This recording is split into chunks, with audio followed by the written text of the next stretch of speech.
আজানের পর এখন নামাজ হবে, বাইরে ছিলেন, বাইরে থেকে তিনি যেভাবে আমাদেরকে গাইড করেছেন, সকল রাজনৈতিক দল, বাংলাদেশের মানুষ, বিএনপি অঙ্গ সংগঠন, তৃণমূল পর্যায় থেকে এখন এখান পর্যন্ত, কেন্দ্র পর্যন্ত সহজতা পাচ্ছিল না।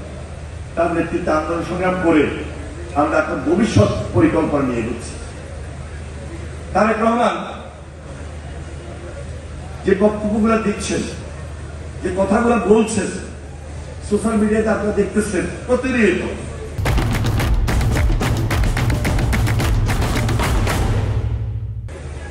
সাধারণ মানুষ তার আস্থা, তার প্রতি আস্থা, বিশ্বাস এমন ভাবে বেড়ে চলেছে যে সঠিক যে বাংলাদেশের একটা নতুন নেতৃত্ব দরকার, তিনি হলেন তারেক রহমান।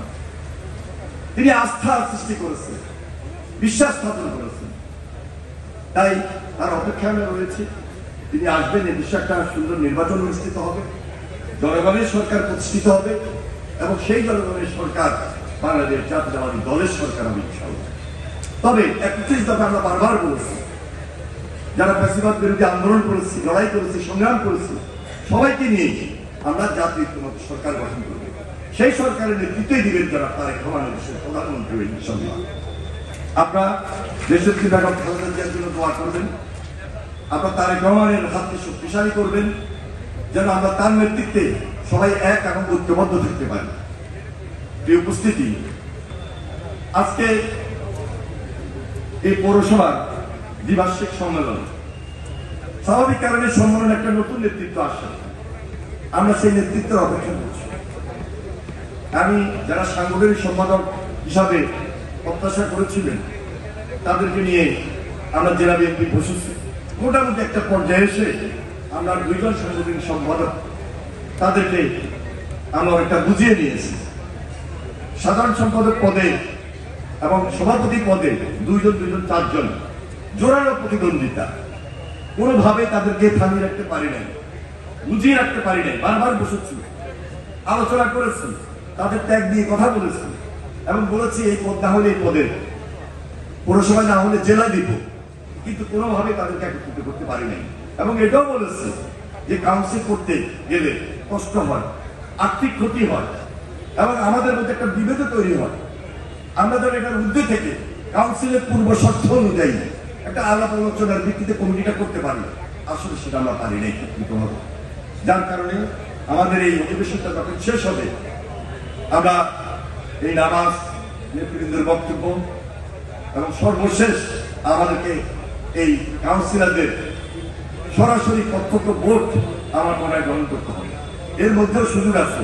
এখন থেকে চিন্তা করেন, কেউ যদি মনে করেন যে না, বৃহত্তর স্বার্থের দলের ঐক্যে ভবিষ্যৎ ঐক্যটা এত জরুরি, এত সুদীর্ঘ ঐক্য প্রয়োজন, কারণ সবাইকে তো মিলেমিশে থাকতে হবে।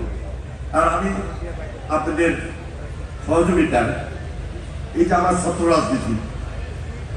রাজনীতি করা অবস্থায়ও আমি আপনাদের সঙ্গে সবসময় মিলেমিশে ছিলাম এবং খুব অল্প বয়স থেকে যেহেতু ছাত্র রাজনীতি করেছি, আপনাদের অনেকের সঙ্গে আমার সেই সম্পর্কের খাতিরে পরবর্তী ধারাবাহিকতায় আমি বিএনপি নেতৃত্বে এসেছি।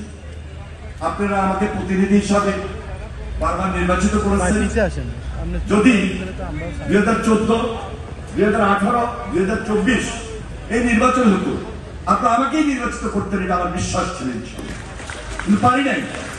না পারার অন্যতম কারণ হচ্ছিল ওই যে ফ্যাসিস্টের অন্ধকারের ভোট, ওই যে ফ্যাসিস্টের একদলীয় ভোট, ওই যে ফ্যাসিস্টের একদলীয় শাসন, এক ব্যক্তির শাসন এবং সর্বশেষ 2024 আমাদেরকে গ্রেপ্তার করে, জিম্মি করে ভোট করা, আমি নির্বাচন করা।